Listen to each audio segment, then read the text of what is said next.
এর নাম হচ্ছে অর্ঘ্য। এই অর্ঘ্য এখন এই কচুরিপানার উপর দিয়ে যাওয়ার চেষ্টা করবে, কতটা যেতে পারে দেখি। চলো কটা, এই তো সিস্টেম বুঝে গেছে।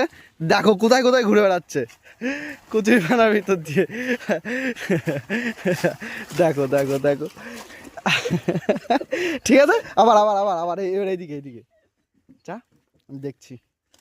হ্যাঁ এই দেখো দেখো কিভাবে ঘুরে বেড়াচ্ছে। টেকনোলজি, টেকনোলজি, চটা টেকনিক দেখাচ্ছে এখন।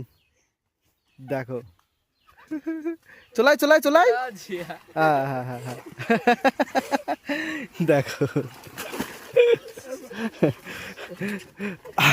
আর এই হচ্ছে আমাদের বাড়ি। আর নদীর অবস্থা ঠিক এরকম এখন, প্রায় 3 থেকে 4 কিলোমিটার এইদিকে পুরো কচুরিপানায় জ্যাম হয়ে গেছে। অবশ্য কচুরিপানাগুলো এখন যাচ্ছে আস্তে আস্তে এইদিকে।